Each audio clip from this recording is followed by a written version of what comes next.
अज आप पढ़ांगे अगला कहानीकार प्रेम प्रकाश। प्रेम प्रकाश इहदा जन्म है जो 1932 विच होया है पई और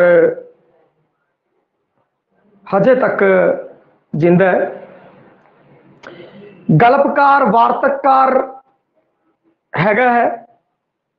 गल्पकार कहने का भाव कि कहानीकार भी है, नावलकार भी है, वार्तककार भी है और तीजे दौर का कहानीकार है भैया। इहदे कहानी संग्रह की अगर आप गल करिए, कचकड़े,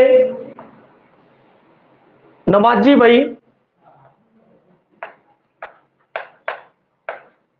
नमाजी, मुक्ति, श्वेतांबर ने कहा सी, प्रेम कहानियां, कुछ अणकिहा भी, रंगमंच ते भिक्षु, कथा अनंत, मुहब्बत है जो संपादन की इन्हें, सुनदे खलीफा, गंडा ये भी संपादन है बई किती होया कहानी संग्रह है। जुगलबंदियां इनका भी संपादन किया है। इनका एक नावल भी है बई दस्तावेज। जेड़े कहानी संग्रह है इनके बई कै वाले अड कर लियो बई, जिवें आ रहा कचकड़ा, एक तो केहा, अणकिहा बई, अणकिहा है और श्वेतांबर ने कहा सी, श्वेतांबर ने कहा सी, आ रहा बई कचकड़े, श्वेतांबर ने कहा सी, कुछ अणकिहा भी, आ कह दे उत्ते कथा अनंत। ये कह दे नाम वाले अड कर लियो। ते इहदे जेड़े कहानी संग्रह है कचकड़े, नमाजी, मुक्ति, श्वेतांबर ने कहा सी, प्रेम कहानियां, जेड़ी प्रेम कहानियां है इहदे विच 94 कहानियां शामिल करते हुए कहानी संग्रह प्रकाशित किया। कुछ अणकिहा भी कहानी संग्रह लई इस नूं 1992 दे विच भारतीय साहित्य अकादमी पुरस्कार मिलिया है भाई। रंगमंच ते भिक्षु, कथा अनंत, जिहड़ी कथा अनंत कहानी संग्रह है उनदे विच इहदियां समुचियां कहानी 94 कहानियां ने, उनका संग्रह है भाई। 94 कहानियां का संग्रह है कथा अनंत। मुहब्बत ये इन्हें संपादन किया है भाई कहानी संग्रह। सुनदे खलीफा ये भी इनका कहानी संग्रह है और गंडा ये इसने संपादित किया कहानी संग्रह है भाई। तो ये इनके कहानी संग्रह है। प्रेम प्रकाश दियां कहानियां दा रचना वस्तु विशेष तौर पर मध्यवर्गी औरत मर्द रिश्तियां नाल संबंधित है। औरत दे मर्द दे जिहड़े रिश्ते है उन्हां दा जिहड़ा ताना बाना है उसकी जिहड़ी पेशकारी है इस दियां कहानियां दे विच है। भावें आरंभक दौर च उसने कुछ कहानियां नक्सलवाड़ी लहर अधीन आर्थिक समाजिक समस्यावां संबंधी भी लिखियां, पर पाठकों ते आलोचकों दा वधेरे ध्यान उनका जिहड़ा मध्य वर्ग के पेशकार वजों खिंचिया जाता है और उस तो अगले दौर च अगर वो जावे तो उन्हें बाज तां लगभग जिहड़ियां कहानियां ने वो औरत मर्द के रिश्तियां के ताने बाने ते लिखिया हुई है भाई उस दियां कहानियां। विषय इहदा है मध्यवर्गी औरत मर्द के रिश्ते संबंधी। आप कुछ कहानियां के उत्ते चानना पावांगे, उस तरह आपां पता लग जाएगा कि प्रेम प्रकाश का टेस्ट है वो किस तरीके का है भाई। औरत मर्द के रिश्ते संबंधी जिहड़ियां मुढ़लियां कहानियां वो नक्सलवाड़ी लहर तो संबंधित, आर्थिक समाजिक समस्यावां और मध्य श्रेणी की जिहड़ी मानसिक चेतना है, जिहड़ा उनका कलेश है, उसका वर्णन उस दियां कहानियां दे विच मिलता है भाई। मनोवैज्ञानिक छोहां वाली पात्र उसारी वो करता है भाई। इनू आप जो कहानी मैं तुहानू सुनाऊंगा तो उस टाइम पता लगेगा। मनोवैज्ञानिक छोहां वाली पात्र उसारी वो करता है। ਤੇ ਪੁਰਾਣਿਕ ਮੋਟਿਫਾਂ ਦਾ ਆਧੁਨਿਕ ਰੂਪਾਂਤरण ਵੀ ਕਰ ਲੈਂਦਾ ਹੈ। ਮੋਟਿਵ ਕੀ ਹੁੰਦਾ ਹੈ? ਬਿਰਤਾਂਤ ਕਥਾ ਦੇ ਜਿਸ ਭਾਗ ਨੂੰ ਘਟਾਇਆ ਵਧਾਇਆ ਜਾ ਸਕਦਾ ਹੈ ਉਹ ਮੋਟਿਵ ਹੈ ਬਈ। ਕੋਈ ਵੀ ਬਿਰਤਾਂਤ ਕਥਾ ਹੈ, ਉਸ ਦੇ ਜਿਹੜੇ ਭਾਗ ਨੂੰ ਘਟਾਇਆ ਵਧਾਇਆ ਜਾ ਸਕੇ ਉਹ ਮੋਟਿਵ ਹੁੰਦਾ ਹੈ। ਕਹਿਣ ਦਾ ਭਾਵ ਕਿ ਜਿਹੜੀ ਥੀਮ ਹੁੰਦੀ ਹੈ ਉਸ ਨੂੰ ਘਟਾਇਆ ਵਧਾਇਆ ਜਾ ਸਕੇ ਉਹ ਮੋਟਿਵ ਹੈ। ਹੁਣ ਥੀਮ ਕੀ ਹੈ? ਥੀਮ ਉਹ ਵਿਚਾਰ ਹੈ ਜੋ ਕਹਾਣੀ ਦੇ ਅੰਦਰ ਹੈ, ਉਹ ਥੀਮ ਹੈ ਬਈ। ਰਚਨਾ ਦੇ ਵਿੱਚ ਜੋ ਕੁਝ ਵੀ ਕਿਹਾ ਗਿਆ ਹੈ ਉਸ ਨੂੰ ਥੀਮ ਕਹਿੰਦੇ ਆ ਬਈ। ਇਹ ਥੀਮ ਔਰ ਮੋਟਿਵਾਂ ਨੂੰ ਆਪਣੇ ਹਿਸਾਬ ਨਾਲ ਢਾਲਦਾ ਹੈ। ਜਟਲ ਕਥਾਨਕ ਚੁਣਦਾ ਹੈ, ਮਨੋਵਿਗਿਆਨਿਕ ਛੋਹਾਂ ਵਾਲੀ ਪਾਤਰ ਉਸਾਰੀ ਪੁਰਾਣਿਕ ਮੋਟਿਫਾਂ ਦਾ ਆਧੁਨਿਕ ਰੂਪਾਂਤरण ਕਰ ਲੈਂਦਾ ਹੈ। ਉੱਤਮ ਪੁਰਖੇ ਬਿਰਤਾਂਤਕਾਰ ਹੈ। ਜਿਵੇਂ ਕਹਾਣੀਕਾਰ ਕਹਿੰਦਾ ਜੀ, ਕਹਾਣੀਕਾਰ ਕਹਾਣੀ ਸੁਣਾਉਂਦਾ ਔਰ ਕਹਿੰਦਾ ਜੀ ਉਹ ਉੱਥੇ ਗਿਆ, ਮੈਂ ਉੱਥੇ ਗਿਆ, ਮੈਨੂੰ ਉਹ ਮਿਲਿਆ। ਇਸ ਤਰੀਕੇ ਨਾਲ ਉੱਤਮ ਪੁਰਖ ਦੀ ਵਰਤੋਂ ਕਰਦਾ ਹੈ ਭਾਈ। ਪੁਰਖ ਤੁਹਾਨੂੰ ਪਤਾ ਹੀ ਹੈ, ਉੱਤਮ ਪੁਰਖ, ਮੱਧਮ ਪੁਰਖ, ਅੰਨ ਪੁਰਖ। ਤੇ ਇਸ ਟਾਈਮ ਮੈਂ ਬੋਲ ਰਿਹਾ ਉੱਤਮ ਪੁਰਖ ਹੈ, ਤੁਸੀਂ ਸੁਣ ਰਹੇ ਹੋ ਇਹ ਮੱਧਮ ਪੁਰਖ ਹੈ ਭਾਈ। ਔਰ अन्य पुरख प्रेम प्रकाश है जिनके बारे गल चल रही है। ते उत्तम पुरखी बिरतांतकार उसकी कहानी कला दे उभरवें लक्षण ने। इनकी आत्मकथा भी है भाई। बंदे अंदरे बंदा, बंदे अंदर जो बंदा है वो उनकी आत्मकथा है। स्वजीवनी आत्म माया अगली स्वजीवनी है भाई। उस तो अगली देख बंदे के भेख, ये इनकी आत्मकथा है। और अगली मेरी उर्दू अखबार नवीसी, इहदे च आत्मकथा के गुण पाए गए ने। इहदियां अगर स्वजीवनियां देखिए आपां तो वह बनदी है भाई, बंदे अंदर बंदा, आत्म माया, देख बंदे के भेख, मेरी उर्दू अखबार नवीसी, ये इहदियां आत्म कथावां ने भाई इस बंदे दियां। हुण इहदियां कुछ आपां कहानियां लै लेने भाई प्रेम प्रकाश दियां। उस तो आपां नूं प्रेम प्रकाश है जो वो थोड़ा उभर के सामने आ जाएगा। प्रेम प्रकाश की चर्चित कहानी माड़ा बंदा भाई। माड़ा बंदा जेड़ा कई तरीके नाल माड़ा हो सकता है भाई। आर्थिक पक्षों माड़ा हो सकता है, शरीर पक्षों माड़ा हो सकता है, आदत पक्षों व्यवहार पक्षों माड़ा हो सकता है। तो इत्थे व्यवहार पक्षों माड़े बंदे की गल की गई है। कहानीकार की पत्नी है जिहड़ी वो सब्जी मंडी तो घरे आती है तो रिक्शे वाले दे नाल 2 रुपए किराया मुकाती है भाई। और फिर जो रिक्शे वाला घरे आता है तो वह 3 रुपए किराया मंगता है। घरे जो उन्होंने छड्डदा है 3 रुपए किराया मंगिया जाता है रिक्शे वाले के द्वारा, तो वह 2 रुपए ही दिंदी है। वो उन्होंने 2 रुपए दिंदी है तो रिक्शे वाला जिहड़ा 2 रुपये चला के मारदा है भाई, कहता मनु तो 3 रुपये चाहिए है।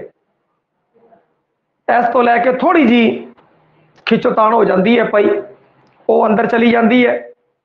और रिक्शे वाला है जिहड़ा वो बाहर है, जिहड़ा चौक के उत्ते खड़ा रहिंदा है। वो कई देर खड़ा रहिंदा है, फिर वो जदों रसोई च जाके चाह बनाती है तो वेख रही है कि रिक्शे वाला खड़ा है। हुण वो अपने घर वाले नूं इस बारे दसदी है और नाल उन्होंने चाह फड़ाती है। तो उनका घर वाला भी कहता बई ये माड़ा बंदा है और ये माड़ा काम इसने किया है। तो फिर थोड़ी देर बाद फिर दोबारा वो देखती है कि रिक्शे वाला उत्थे ही खड़ा है। तो उनके मन में आता है बई आ चाह थोड़ी ज़्यादा बन गई, क्यों ना आप चाह है वो रिक्शे वाले नूं पिला दईए। परंतु ये सोचती है पर वो करती नहीं है। इस तरीके का कुछ भी वो करती नहीं है। उसके घर वाले नूं भी गुस्सा आ जाता है बई 2 रुपए मुकाए सी, 3 रुपए वाली गल ते बाहर खड़ा है और वो गल करते हैं भाई किधर एवं ना होवे, रिक्शे वाला चला जाए और फिर गल वध जे कोई। फिर उस तो बाद रिक्शे वाला थोड़ी देर लिए चला जाता है भाई। जो रिक्शे वाला चला जाता है तो फिर वो सोचते हैं बई कितने एवं ना होवे रिक्शे वाला होर बंदे इकट्ठे कर आवे, अपने घर अगे जलूस कढ़े, किसी प्रकार की खैबड़ तैबड़ होवे, इस संबंधी वो सोचते रहते हैं। पर ऐसा कुछ भी नहीं होता भाई। रिक्शे वाला चला जाता है, पुट्ठा नहीं आता। हुण वो सोचते हैं भाई रिक्शे आप जो 3 रुपए है उस दे जिहड़े हक दे 3 रुपए है आप इदा करांगे ਪਿੰਗਲ ਵਾਲੇ ਦੇ ਵਿੱਚ ਦਾਨ ਦੇ ਦੇਵਾਂਗੇ ਭਾਈ। ਪਿੰਗਲ ਵਾਲੇ ਦੇ ਅੰਦਰ 3 ਰੁਪਏ ਦਾਨ ਦੇਵਾਂਗੇ। ਆਪਾਂ ਕਿਸੇ ਦਾ ਹੱਕ ਨਹੀਂ ਮਾਰਨਾ, ਆਪਾਂ ਇਦਾਂ ਨਹੀਂ ਕਰਨੀ। ਐਵੇਂ ਕਰਕੇ ਉਹ ਆਪਣੇ ਦਿਲ ਨੂੰ ਢਾਂਡਸ ਦਿੰਦੇ ਨੇ। ਹੁਣ ਇੱਥੇ ਜਿਹੜਾ ਅਸਲੀ ਮਾੜਾ ਬੰਦਾ ਕੌਣ ਹੈ? ਇਹ ਪ੍ਰੇਮ ਪ੍ਰਕਾਸ਼ ਹੈ, ਜਿਹੜਾ ਉਹ ਗੁੱਝਾ ਭੇਦ ਖੋਲਣਾ ਚਾਹੁੰਦਾ ਹੈ। ਉਹ ਕਹਿੰਦੇ ਦੇਖੋ ਇਨਸਾਨਾਂ ਦੀ ਸੋਚ, ਹੋਰ ਇੱਥੇ ਉੱਤਮ ਪੁਰਖੀ ਬਿਰਤਾਂਤ ਹੈ, ਆਪਾਂ ਐਵੇਂ ਕਰਾਂਗੇ, ਆਪਾਂ ਐਵੇਂ ਕਰਾਂਗੇ, ਮੈਂ ਆਇਆ, ਮੈਂ ਇਸ ਤਰੀਕੇ ਗਿਆ। ਤੇ ਇਹ ਜਿਹੜਾ ਹੈ ਉੱਤਮ ਪੁਰਖੀ ਬਿਰਤਾਂਤ ਇਸ ਦੇ ਵਿੱਚ ਦੇਖਣ ਨੂੰ ਮਿਲਦਾ ਹੈ। ਔਰ ਮਾੜਾ ਬੰਦਾ ਇਹਦੇ ਵਿੱਚ ਕਿਹੜਾ ਹੈ? ਦੇਖਿਆ ਜਾਵੇ ਤਾਂ ਉਹ ਮਾੜਾ ਬੰਦਾ ਨਹੀਂ ਹੈ, ਉਹ ਤਾਂ ਆਪਣੇ ਹੱਕ ਦੇ ਪੈਸੇ ਮੰਗ ਰਿਹਾ ਸੀ। 2 ਰੁਪਏ ਦੀ ਥਾਂ ਬਾਈ ਚਾਂਸ ਕੁਝ ਇਹੋ ਹੋ ਗਿਆ ਕਿ ਉਹਨੇ 3 ਰੁਪਏ ਮੰਗ ਲਏ, ਤਾਂ ਉਹਨਾਂ ਦੀ ਜਿਹੜੀ ਰਿਕਸ਼ੇ ਵਾਲੇ ਦੀ ਇੰਨੀ ਵਧੀਆ ਕੰਡੀਸ਼ਨ ਨਹੀਂ ਸੀ, ਉਹਨਾਂ ਦੀ ਜਿਹੜੀ ਕੰਡੀਸ਼ਨ ਸੀ ਉਹ ਚੰਗੀ ਸੀ ਪਈ। ਤਾਂ ਇਸ ਕਾਰਨ ਕੀ ਕਰਨਾ ਚਾਹੀਦਾ ਸੀ ਕਿ ਉਹਨਾਂ 3 ਰੁਪਏ ਦੇ ਦੇਣੇ ਚਾਹੀਦੇ ਸੀ। ਅਗਰ ਅਸਲ 'ਚ ਦੇਖੀਏ ਤਾਂ ਮਾੜਾ ਬੰਦਾ ਉਹ ਲੇਖਕ ਤੇ ਲੇਖਕ ਦੀ ਪਤਨੀ ਹੈ, ਜਿਹੜਾ ਕਿ ਇੱਕ ਰਿਕਸ਼ੇ ਵਾਲੇ ਨੂੰ ਉਹਦੇ ਹੱਕ ਸੱਚ ਦੀ ਕਮਾਈ ਨਹੀਂ ਦਿੰਦੇ, ਔਰ ਉਸ ਦੀ ਬਜਾਏ ਉਹ ਪੁੰਨ ਦਾਨ ਕਰਨਾ ਚੰਗਾ ਸਮਝਦੇ ਆ। ਪਰੰਤੂ ਆਪਾਂ ਨੂੰ ਪਤਾ ਹੈ ਬਈ ਕਿਸੇ ਦਾ ਹੱਕ ਖਾ ਕੇ ਜੇ ਆਪਾਂ ਕਿਸੇ ਦਾ ਪੁੰਨ ਦਾਨ ਕਰਾਂਗੇ ਤਾਂ ਉਹ ਪੁੰਨ ਦਾਨ ਵੀ ਕਿਸੇ ਕੰਮ ਨਹੀਂ ਆਵੇਗਾ। ਤਾਂ ਇੱਥੇ ਮਾੜਾ ਬੰਦਾ ਹੈ ਜਿਹੜਾ ਉਹ ਰਿਕਸ਼ੇ ਵਾਲਾ ਨਾ ਹੋ ਕੇ ਉਹ ਬੰਦੇ ਨੇ ਜਿਹੜੇ ਕਿ ਇਸ ਤਰੀਕੇ ਦੀ ਕਰਤੂਤ ਕਰਦੇ ਨੇ। ਅਗਲੀ ਇੱਕ ਕਹਾਣੀ ਹੁਣ ਹੋਰ ਚੁਣਦੇ ਆ ਭਾਈ, ਇਸ ਦੀ ਡੈਡਲਾਈਨ। ਡੈਡਲਾਈਨ ਜਿਹੜੀ ਕਹਾਣੀ ਹੈ ਉਹ ਇੱਕ ਔਰਤ ਤੇ ਮਰਦ ਦੇ ਰਿਸ਼ਤਿਆਂ ਦੀ ਜਿਹੜੀ ਕਸਮਕਸ ਹੈ, ਖਿੱਚਤਾਣ ਹੈ, ਉਸ ਦੀ ਕਹਾਣੀ ਹੈ। ਔਰ ਧੀਰੇ ਧੀਰੇ ਜਿਹੜਾ ਇਹਦੇ ਚ ਮਨੋਵਿਗਿਆਨਿਕ ਛੋਹਾਂ ਵਾਲੀ ਪਾਤਰ ਉਸ਼ਾਰੀ ਵੀ ਡੈਡਲਾਈਨ ਦੇ ਅੰਦਰ ਕੀਤੀ ਹੈ ਭਾਈ। ਔਰ ਧੀਰੇ ਧੀਰੇ ਪ੍ਰੇਮ ਪ੍ਰਕਾਸ਼ ਨੇ ਜਿਹੜੀਆਂ ਪਹਿਲੀਆਂ ਕਹਾਣੀਆਂ ਜਿਹੜੀਆਂ ਲਿਖੀਆਂ ਸੀ ਉਹ ਜ਼ਰੂਰ ਉਸਨੇ ਲਿਖੀਆਂ ਹੈ 84 ਕਾਂਡ ਜਾਂ ਉਸ ਸਮੇਂ ਦੇ ਜਿਹੜਾ ਪੰਜਾਬ ਦੁਖਾਂਤ ਸੀ ਉਸ ਤੋਂ ਸੰਬੰਧਿਤ, ਪਰੰਤੂ ਬਾਅਦ ਚ ਆਉਂਦੀਆਂ ਕਹਾਣੀ ਦਾ ਜਿਹੜਾ ਤੁਰਾ ਹੈ ਉਹ ਮੂਵ ਕਰ ਗਿਆ ਭਾਈ ਇਸ ਤਰੀਕੇ ਦੀਆਂ ਕਹਾਣੀਆਂ ਦੀ ਤਰਫ। ਡੈਡਲਾਈਨ ਇਨਦੀ ਬੜੀ ਪ੍ਰਚਲਿਤ ਹੋਰ ਚੰਗੀ ਕਹਾਣੀ ਹੈ। ਇਸ ਵਿੱਚ ਜਿਹੜਾ ਪਾਤਰ ਹੈ ਉਹ ਸਤਪਾਲ ਹੈ। ਜਿਹੜਾ ਸਤਪਾਲ ਹੈ ਉਹ ਤੇ ਉਹਦੀ ਭਾਬੀ, ਸਤਪਾਲ ਦੀ ਭਾਬੀ ਤੇ ਉਸ ਦਾ ਭਰਾ, ਇਹ ਬਈ 3 ਪਾਤਰ ਇਸ ਦੇ ਅੰਦਰ ਹੈ। ਉਹਦੀ ਭਾਬੀ ਜਦੋਂ ਵਿਆਹ ਕੇ ਆਂਦੀ ਹੈ ਤਾਂ ਸਤਪਾਲ ਛੋਟਾ ਹੁੰਦਾ ਹੈ ਭਾਈ, ਉਹ ਉਸ ਨੂੰ ਪਾਲਦੀ ਹੈ। ਉਹ ਉਹਦਾ ਦੇਵਰ ਵੀ ਹੈ, ਉਹ ਉਹਦਾ ਪੁੱਤਰ ਵੀ ਹੈ, ਉਹ ਉਹਦਾ ਪ੍ਰੇਮੀ ਵੀ ਹੈ। ਇਹ ਉਹ ਸਭ ਕੁਝ ਹੈ ਜੋ ਸਤਪਾਲ ਹੁੰਦਾ ਹੈ। ਇਸ ਤਰੀਕੇ ਦੇ ਰਿਸ਼ਤਿਆਂ ਨੂੰ ਤਾਣੇ ਬਾਣਾ ਬੁਣਨ ਦੇ ਵਿੱਚ ਪ੍ਰੇਮ ਪ੍ਰਕਾਸ਼ ਮਾਹਰ ਹੈ। ਹੁਣ ਕਹਾਣੀ ਸ਼ੁਰੂ ਹੁੰਦੀ ਹੈ, ਉਹਦੀ ਭਾਬੀ ਜਿਹੜਾ ਸਤਪਾਲ ਹੈ ਉਹ ਮਰ ਚੁੱਕਾ ਹੈ। ਔਰ ਉਸ ਤੋਂ ਬਾਅਦ ਜਦੋਂ ਉਹ ਉਹਨੂੰ ਯਾਦ ਕਰਦੇ ਹੈ ਤਾਂ ਉਹਦੀ ਭਾਬੀ ਹੈ ਜੋ ਉਹ ਯਾਦ ਕਰਦੀ ਹੈ। ਹੁਣ ਇਹ ਕੀ ਹੈ? ਮਨੋਵਿਗਿਆਨਿਕ ਪਾਤਰ ਉਸਾਰੀ ਹੈ। ਉਹ ਸੋਚ ਰਹੀ ਹੈ, ਉਸ ਬਾਰੇ ਸੋਚ ਰਹੀ ਹੈ ਕਿ ਪਿਛਲੇ ਜਿਹੜਾ ਸਾਲ ਸੀਗਾ ਜਾਂ ਉਹਦੇ ਪਿਛਲੇ ਕੁਝ ਮਹੀਨੇ ਸੀ, 8-9 ਵਰੇ, ਉਹਦੇ ਵਿੱਚ ਮੇਰਾ ਜਿਹੜਾ ਦੇਵਰ ਸੀਗਾ ਉਹ ਸੋਚਦੀ ਆ ਉਹ ਦੇਵਰ ਸੀ ਜਾਂ ਮੇਰਾ ਪ੍ਰੇਮੀ ਸੀ ਜਾਂ ਮੇਰਾ ਬੱਚਾ ਸੀਗਾ। ਉਹ ਇਸ ਵਿੱਚੋਂ ਕੁਝ ਵੀ ਜੱਜ ਨਹੀਂ ਕਰ ਪਾਉਂਦੀ, ਇਸ ਕਸਮਕਸ ਦੇ ਅੰਦਰ ਹੈ। ਉਹ ਕਹਿੰਦੇ ਜਦੋਂ ਮੈਂ ਵਿਆਹੀ ਆਈ ਸੀ ਤਾਂ ਮੇਰਾ ਦੇਰ ਸੀ, ਬਹੁਤ ਛੋਟਾ ਸੀ, ਮੈਂ ਉਸਨੂੰ ਪਾਲਿਆ, ਉਹ ਵੱਡਾ ਹੋ ਗਿਆ, ਜਵਾਨ ਹੋ ਗਿਆ, ਨੌਕਰੀ ਲੱਗ ਗਿਆ, ਉਹਦਾ ਰਿਸ਼ਤਾ ਵੀ ਕਿਸੇ ਨਾਲ ਕਰ ਦਿੱਤਾ। ਪਰੰਤੂ ਇਸੇ ਦੌਰਾਨ ਉਸ ਨੂੰ ਖੰਘ ਛਿੜੀ ਔਰ ਜਦੋਂ ਡਾਕਟਰ ਤੋਂ ਜਾਂਚ ਕਰਾਏਗੀ, ਡਾਕਟਰ ਉਹਦਾ ਮਾਮਾ ਹੀ ਸੀਗਾ, ਡਾਕਟਰ ਤੋਂ ਜਾਂਚ ਕਰਾਏਗੀ ਤਾਂ ਪਾਇਆ ਗਿਆ ਕਿ ਉਹਦੇ ਗਲੇ ਦੇ ਅੰਦਰ ਕੈਂਸਰ ਹੈ। ਹੁਣ ਉਹ ਕਹਿੰਦੇ ਆ ਕਿ ਬਈ ਕੈਂਸਰ ਦਾ ਮਰੀਜ਼ ਹੈ, ਇਹਦਾ ਜੀਵਨ ਹੈ ਜਿਹੜਾ ਉਹ ਬਹੁਤ ਥੋੜਾ ਰਹਿ ਚੁੱਕਿਆ ਹੈ, ਅਗਲੇ ਕੁਝ ਮਹੀਨਿਆਂ ਦੇ ਅੰਦਰ ਉਹ ਮਰ ਜਾਵੇਗਾ। ਇਹ ਸਾਰੀ ਕਹਾਣੀ ਜਦੋਂ ਉਹ ਮਰ ਜਾਂਦਾ ਹੈ, ਉਸ ਦੇ ਮਰਨ ਤੋਂ ਬਾਅਦ ਉਹਦੀ ਭਾਬੀ ਹੈ ਜੋ ਉਸ ਨੂੰ ਯਾਦ ਕਰਦੇ ਹੋਏ ਸੋਚਦੀ ਹੈ। ਫਿਰ ਉਹ सोचती है उन्होंने कैंसर के बारे। वो भाभी है, जड़ा मामा है वो भाभी नूं दसदा है कि इनू कैंसर है और कुछ महीनों में इन्हें मर जाना है।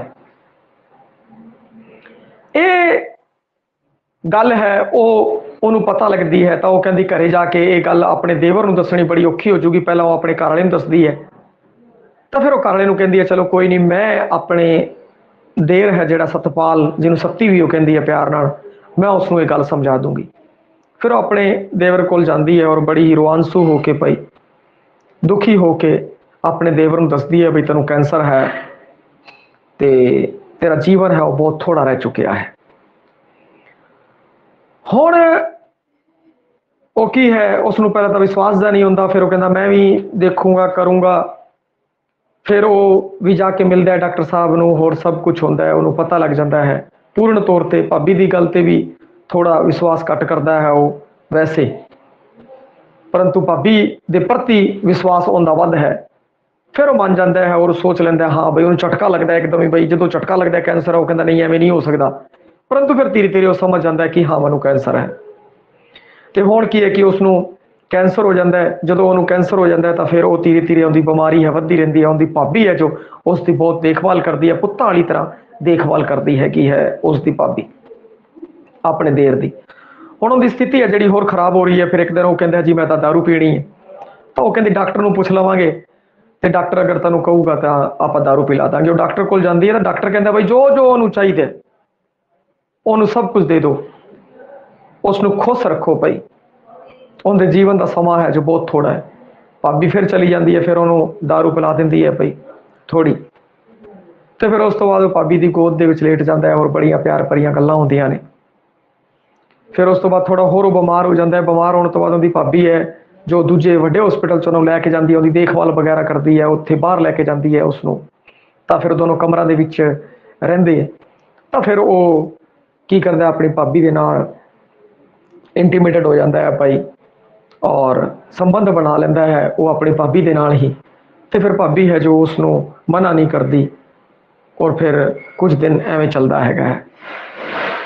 तो फिर एवं करते करते वो जड़ा है कि उनकी बीमारी बढ़ती जाती है और अखीर दे विच वो मर जाता है। हुण इत्थे भावनात्मक संबंधां की जिहड़ी पेशकारी उन्हें की है वो संबंधां नूं बहुत गांह तक लै जाता है भाई, ये उसकी खासियत रही है। हुण कित्थे वो भाभी है उन्होंने बच्चा भी समझती है, फिर देर और फिर उस तो प्रेमी बन जाता है। वो ये सफ़र है जिहड़ा इस कहानी के अंदर दसिया गया है। इस कहानी का नाम है डेडलाइन। डेडलाइन इस कर क्योंकि उन्होंने डेडलाइन दी होंगी है भाई, इन्ने दिनों बाद तू मर जाएगा, तो वो डेडलाइन ही हैगी है उनके लिए। इस तरीके नाल एक कहानी होर लैंदे भाई, इनकी कहानी है गोई।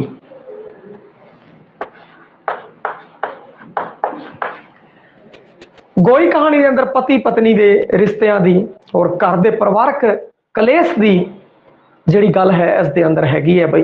कैप्टन बख्तावर सिंह मुख पात्र है। कैप्टन बख्तावर सिंह ये किसान परिवार तो संबंधित है भाई। इनके जिहड़े माता पिता ने वो किसानी किते नाल संबंधित है। पेंडू रहतल तो संबंधित आ पात्र ने, आ पात्र पर यह प्यार करता है कुड़ी दे नाल। उस कुड़ी का नाम है बलविंदर कौर। हुण जिहड़ी बलविंदर कौर है ये अमीर है भाई, अमीर घर की कुड़ी है और यह है पेंडू जीवन नाल संबंधित है। थोड़ा गरीब घर का मुंडा हुंदा है, बाद च नौकरी लग जाता है और इस कुड़ी नाल इहदी सैटिंग हो जाती है भाई। ये अमीर घर की है और आ शहरन कुड़ी है भाई, शहरी हैगी आ और आ पेंडू बंदा है। शहरियां दा और पेंडुआं दा रल ना सकना, उन्हां दी सोच च फर्क होना, उस नाल संबंधक परिवारक रिश्ते किस तरीके नाल तुड़कदे ने खिड़कदे ने, उनकी दास्तान हैगी है भाई।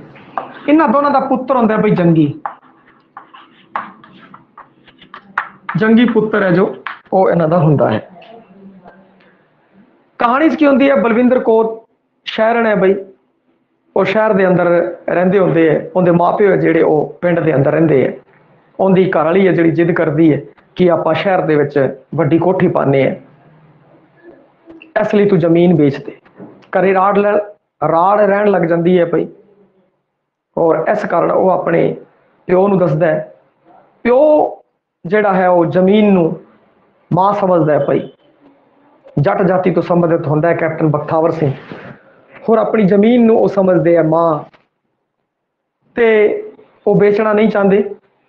ना बख्तावर सिंह बेचना चाहता है और ना ही बख्तावर सिंह सोचता है कि मैं अपने प्यो का माँ प्यो का दिल नहीं दिखाना चाहता, मैं जमीन नहीं बेचना चाहता। परंतु घरे इस मुद्दे ते लेके राड़ वधदी है बई, शहर दे विच वड्डी कोठी बनाई जावे। राड़ इन्नी वध जाती है, पर उनका प्यो कहता चलो छड्डो परा, क्यों रोज रोज की राड़ पाने हो, आप जमीन बेच देने हैं। वो जमीन बेच देंगे हैं और वड्डी कोठी और नाल जगह भी होती है, वो शहर के अंदर पा लेंगे है भाई। हुण वो जिहड़े माँ पुत्र है, माँ प्यो है, उनके वो शहर दे विच आ जाते हैं। परंतु जिहड़ा पेंडू जीवन है वो बड़ा खुला खलासा जा होंदा है भाई, और शहरी जीवन दे विच थोड़ा फर्क होंदा है। वो पेंडू जीवन के अंदर उहदा जिथे जी करता है उत्थे वो मंजा डा के बह जाते सी, जिथे जी करता सी कुल्ली करते सी, जिथे जी करता सी थुक देंदे सीगे। इस तरीके का उन्होंने रहिंदा, क्योंकि सारा कच्चा काम होंदा है बई, चलता है पिंड के अंदर। परंतु शहरदारी के अंदर एवें नहीं होंदा बई अपना जिथे जी किता कुल्ला करता, खंगार सिटती वगैरह एवें। हुण जिहड़ी उहदी घर वाली है बलविंदर कौर, और उहदा एक छोटा बच्चा है जंगी।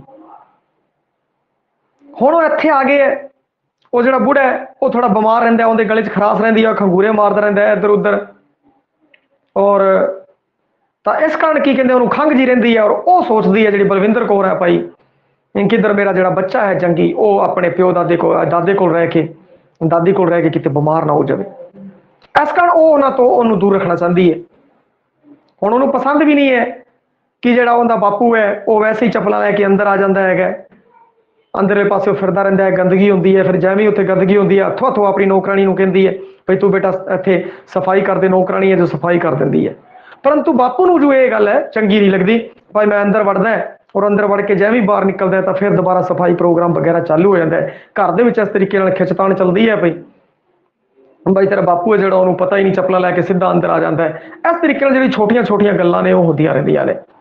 हुण बापू जी की बीमार हो जाते हैं और वो चंगी तरह अंदर घूम फिर भी नहीं सकता है, क्योंकि उनकी जिहड़ी नूंह है उसनूं पसंद नहीं है।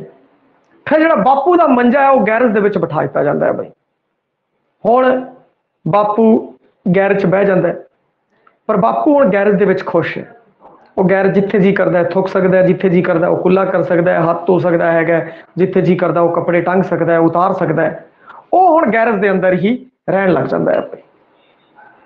वो हुण अंदर नहीं जाया करता, वो बाहर रहिंदा है। पर इस चीज़ नूं वो जिहड़ा कैप्टन बख्तावर सिंह होंदा है वो किते ना किते इस चीज़ों के दिल च ठेस पहुँचती है भाई, इन्ना वड्डा घर आपां बनाया और अपना बापू है जो गैरेज के अंदर है। फिर एक दिन जिहड़ा सारा दृश्य उभरदा है, वो जंगी जिहड़ा मुंडा है उनकी बर्थडे पार्टी है भाई,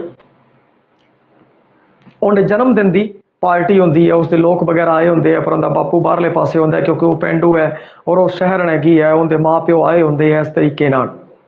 ते कुछ गल्लां वो अपने पेंडू जीवन दियां दस के मजाक भी उड़ाती है, परंतु कैप्टन नूं ये चंगा नहीं लगता। फिर वो अपने बापू को जाता है और बापू नूं जाके कहता है कि बापू तू तैनूं की खाण दा, अज मेरे पुत्र का जन्मदिन है तो तेरा की खाण का मन है? तो बापू कहता है मैं गोई खाना चाहना है। गोई तुहानूं पता होवेगा भाई, जिहड़ी आ गोई है ये लापसी नूं कहंदे है भाई। लापसी तो ही पतली होंदी है भाई, जे किसी ने लापसी शब्द सुनिया होवे तो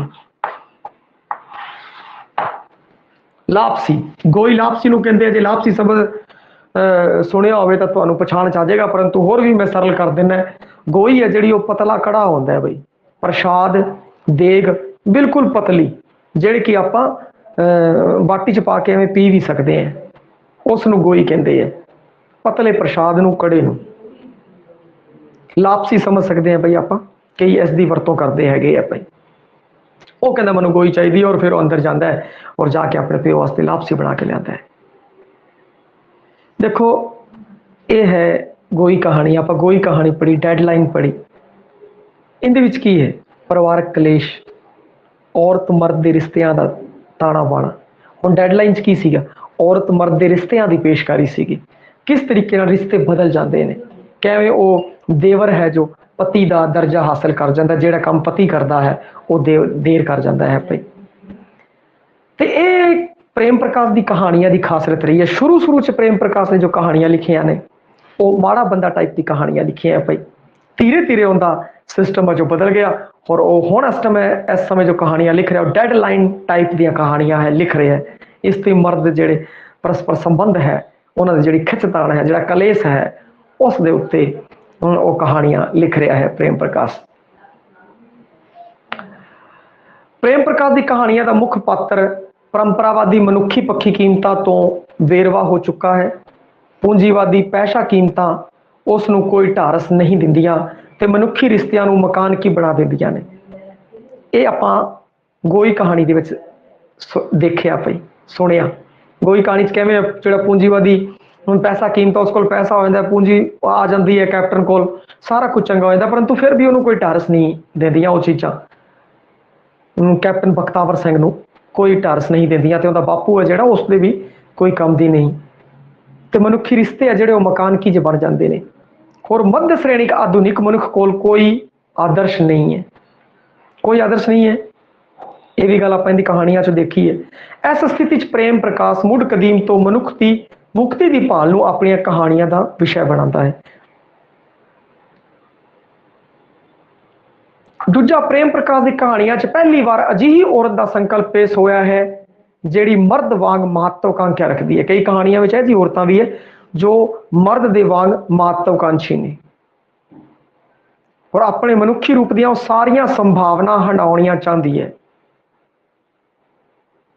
ਜੋ ਇੱਕ ਬੰਦਾ ਹੰਡਾਉਂਦਾ ਹੈ, ਔਰ ਮਨੁੱਖ ਦੇ ਰੂਪ ਵਿੱਚ ਜੋ ਹੈ ਉਹ ਸਭ ਕੁਝ ਉਹ ਹੰਡਾਉਣਾ ਚਾਹੁੰਦੀ ਹੈ। ਪਰੰਪਰਾਗਤ ਤੇ ਪੂੰਜੀਵਾਦੀ ਮੁੱਲਾਂ ਤੋਂ ਬੇਆਸਰਾ ਤੇ ਭਟਕਣਾ ਦਾ ਸ਼ਿਕਾਰ ਅਤੇ ਮੁਕਤੀ ਲਈ ਤਤਪਰ ਹੈ ਉਹਦੇ ਪਾਤਰ। ਪੰਜਾਬੀ ਕਹਾਣੀ 'ਚ ਮੱਧ ਸ਼੍ਰੇਣੀਕ ਵਿਅਕਤੀ ਦੀ ਅਜਿਹੀ ਸਥਿਤੀ ਤੇ ਔਰਤ ਦਾ ਇਹ ਸੰਕਲਪ ਪ੍ਰੇਮ ਪ੍ਰਕਾਸ਼ ਨੇ ਪੇਸ਼ ਕੀਤਾ ਹੈ ਭਾਈ। ਔਰ ਜਿਹੜੇ ਆਪਾਂ ਜਿੰਨੇ ਵੀ ਹਜੇ ਤੱਕ ਤਿੰਨੋਂ ਕਹਾਣੀਆਂ ਸੁਣੀਆਂ ਨੇ ਮੱਧ ਸ਼੍ਰੇਣਿਕ ਵਿਅਕਤੀ ਦੀਆਂ ਕਹਾਣੀਆਂ ਹੈ ਭਾਈ। ਉਹ ਪੂੰਜੀਵਾਦੀ ਅਰਥ ਵਿਵਸਥਾ ਦੇ ਦਬਾਵਾਂ ਦੇ ਅੰਦਰ ਵਿਰੋਧਾਂ 'ਚ ਪੈਦਾ ਹੋਇਆ ਇੱਕ ਮੱਧ ਸ਼੍ਰੇਣਿਕ ਲੇਖਕ ਹੈ, ਕਿਉਂਕਿ ਉਹ ਖੁਦ ਵੀ ਕੀ ਹੈ, ਮੱਧ ਸ਼੍ਰੇਣਿਕ ਪਰਿਵਾਰ ਤੋਂ ਹੈ ਔਰ ਅਜਿਹੀ ਅਰਥ ਵਿਵਸਥਾ ਦੇ ਦਬਾਵਾਂ ਦੇ ਵਿੱਚੋਂ ਉਹ ਬਣਿਆ ਹੈ। ਸ਼੍ਰੇਣੀ ਦੇ ਮਾਨਸਿਕ ਕਲੇਸ਼ ਨੂੰ ਆਪਣੀਆਂ ਕਹਾਣੀਆਂ ਦਾ ਵਿਸ਼ੇ ਬਣਾਉਂਦਾ ਹੈ। ਜਿਵੇਂ ਜੀ ਗੋਈ ਕਹਾਣੀ ਦੇ ਅੰਦਰ ਹੈ ਪਰਿਵਾਰਕ ਜਿਹੜਾ ਕਲੇਸ਼ ਹੈ ਉਸ ਨੂੰ ਉਸਨੇ ਵਿਸ਼ਾ ਬਣਾਇਆ ਹੈ। ਔਰਤ ਮਰਦ ਦੇ ਸੰਬੰਧਾਂ ਨੂੰ ਵੀ ਉਸਨੇ ਵਿਸ਼ਾ ਬਣਾਇਆ ਹੈਗਾ ਹੈ। ਪਿਛਲੇ ਕੁਝ ਸਮੇਂ ਤੋਂ ਪਰ ਨਾਰੀ ਪਰ ਪੁਰਸ਼ ਵਿਚਲੇ ਕਾਮ ਸੰਬੰਧਾਂ ਨੂੰ ਹੀ ਵਿਸ਼ਾ ਬਣਾ ਕੇ ਕਹਾਣੀਆਂ ਲਿਖ ਰਹੇ ਹੈ। ਜਿਵੇਂ ਕਿ ਡੈਡਲਾਈਨ ਦੇ ਅੰਦਰ ਹੈ। ਡੈਡਲਾਈਨ 'ਚ ਕੀ ਹੋਇਆ, ਪਰ ਨਾਰੀ ਤੇ ਪਰ ਪੁਰਸ਼, ਉਹਦਾ ਘਰ ਵਾਲਾ ਨੀਗਾ, ਉਹਦਾ ਦੇਵਰ ਹੈ। ਇਹ ਜਿਹੀਆਂ ਹੋਰ ਵੀ ਕਹਾਣੀਆਂ ਨੇ ਜਿਨ੍ਹਾਂ ਵਿੱਚ ਵਿਆਹ ਬਾਰੇ ਸੰਬੰਧਾਂ ਦੀ ਗੱਲ ਕੀਤੀ ਗਈ ਹੈ। ਪਰ ਨਾਰੀ ਪਰ ਪੁਰਸ਼ ਵਿਚਲੇ ਜਿਹੜੇ ਕਾਮ ਸੰਬੰਧ ਹੈ ਉਸ ਨੂੰ ਕਹਾਣੀਆਂ ਦਾ ਵਿਸ਼ਾ ਬਣਾਇਆ ਹੈ। ਕਾਮ ਤੇ ਵੈਰਾਗ ਉਸ ਦੀਆਂ ਕਹਾਣੀਆਂ ਦੇ ਦੋ ਤੁਰੇ ਹੈ। ਉਹਦੀਆਂ ਪ੍ਰਸਿੱਧ ਕਹਾਣੀਆਂ ਮੈਡਮ, ਘੋੜਾ, ਡੈਡਲਾਈਨ, ਇਹ ਉਹ ਜਸਬੀਰ ਨਹੀਂ, ਕੋਠੀ ਵਾਲਾ, ਸ਼ੋਲਡਰ ਬੈਗ, ਮੱਛੀ, ਕਾਨੀ, ਬੰਗਲਾ, ਮਾੜਾ ਬੰਦਾ, ਗੋਈ, ਨਿਰਵਾਣ, ਡਾਕਟਰ ਸਕੁੰਤਲਾ, ਇਹ ਉਸ ਦੀਆਂ ਪੋਪੂਲਰ ਤੇ ਪ੍ਰਸਿੱਧ ਕਹਾਣੀਆਂ ਹੈ ਭਾਈ। ਅਸਤਿਤਵਵਾਦੀ ਅੰਤਰ ਯਥਾਰਥਵਾਦ ਦਾ ਸਫਲ ਸਿਤੇਰਾ ਹੈ ਭਾਈ। ਯਥਾਰਥਵਾਦ ਦਾ ਸਫਲ ਸਿਤੇਰਾ ਔਰ ਅਸਤਿਤਵਵਾਦੀ ਅੰਤਰ ਯਥਾਰਥਵਾਦ ਦਾ ਸਫਲ ਸਿਤੇਰਾ ਹੈ। ਔਰ 1990 ਤੋਂ ਸਾਹਿਤਕ ਪਰਚਾ ਲਕੀਰ ਇਹਨੇ ਕੱਢਿਆ। ਪਹਿਲਾਂ ਇਹ 1970 ਚ ਸੁਰਜੀਤ ਹਾਂਸ ਹੈ ਨਾਲ ਮਿਲ ਕੇ ਇਸਨੇ ਸ਼ੁਰੂ ਕੀਤਾ ਸੀ। ਉਹਨੇ ਇੱਕ ਪਰਚਾ ਕੱਢਿਆ ਭਾਈ, ਲਕੀਰ ਪਰਚਾ। ਆਲੂ ਜੀ ਲਕੀਰ ਪਰਚਾ ਉਸਨੇ ਕੱਢਿਆ। ਵੈਸੇ ਦੇਖਿਆ ਜਾਵੇ ਤਾਂ ਕਈ ਬੰਦੇ ਪਰਚਾ ਕੱਢਦੇ ਹੈ ਔਰ ਕਈ ਜਿਹੜੀਆਂ ਸੰਸਥਾਵਾਂ ਨੇ ਉਹ ਵੀ ਪਰਚਾ ਕੱਢਦੀਆਂ। ਇਹਦੇ ਪਿੱਛੇ ਕਾਰਨ ਹੁੰਦਾ ਹੈ ਬਈ, ਕਈ ਜਿਹੜੇ ਕਵੀ ਹੈ, ਲੇਖਕ ਹੈ, ਉਹ ਮਿਲ ਕੇ ਇੱਕ ਆਪਣਾ ਛੋਟਾ ਜਿਹਾ ਗਰੁੱਪ ਬਣਾ ਲੈਂਦੇ ਹੈ, ਉਹਨੂੰ ਸੰਸਥਾ ਬਣਾ ਲੈਂਦੇ ਆ। ਜਿਵੇਂ ਇੱਥੇ ਆਪਣੇ ਗੰਗਾਨਗਰ ਵੀ ਕਈ ਬਣੀਆਂ ਹੋਈਆਂ। ਫਿਰ ਉਸ ਦੇ ਵਿੱਚ ਉਹ ਸਮਾਗਮ ਵਗੈਰਾ ਕਰਵਾਇਆ ਕਰਦੇ। ਲੋਕਾਂ ਨੂੰ ਸਨਮਾਨਿਤ ਕਰਦੇ ਆ, ਉਹਨਾਂ ਨੂੰ ਚੰਗਾ ਮੰਚ ਮਿਲ ਜਾਂਦਾ ਹੈ, ਉਹ ਲੋਕਾਂ ਨੂੰ ਬੁਲਾਉਂਦੇ ਆ, ਲੋਕ ਉਹਨਾਂ ਨੂੰ ਬੁਲਾਉਂਦੇ ਆ ਔਰ ਆਪਣਾ ਪਰਚਾ ਕੱਢਦੇ ਆ। ਉਸ ਦੇ ਅੰਦਰ ਉਹ ਆਪਣੀਆਂ ਕਹਾਣੀਆਂ ਆ, ਹੋਰ ਵੀ ਜਿਹੜੇ ਉੱਭਰਦੇ ਨਵੇਂ ਲੇਖਕ ਹੈ ਉਹਨਾਂ ਨੂੰ ਥਾਂ ਮਿਲਦੀ ਹੈ ਔਰ ਉਹਨਾਂ ਦੀ ਪਹਿਚਾਣ ਬਣਦੀ ਹੈ ਔਰ ਧੀਰੇ ਧੀਰੇ ਕਰਕੇ ਇੱਕ ਜਿਹਾ ਪਲੇਟਫਾਰਮ ਤਿਆਰ ਹੁੰਦਾ ਹੈ। ਜ਼ਰੂਰੀ ਵੀ ਹੈ। ਇਸ ਤਰੀਕੇ ਨਾਲ ਕਈ ਸਾਹਿਤਕਾਰ ਹੈ ਜਿਨ੍ਹਾਂ ਨੇ ਪਰਚੇ ਕੱਢੇ ਹੈ। ਇਸ ਨੇ ਵੀ ਸੁਰਜੀਤ ਹਾਂਸ ਨਾਲ ਮਿਲ ਕੇ ਲਕੀਰ ਪਰਚਾ ਕੱਢਿਆ ਔਰ 1990 ਚ ਦੁਬਾਰਾ ਫਿਰ ਲਕੀਰ ਨੂੰ ਸ਼ੁਰੂ ਕੀਤਾ ਪਈ। ਹੁਣ ਆਪਾਂ ਗੱਲ ਕਰਦੇ ਹਾਂ ਅਗਲੇ ਕਹਾਣੀ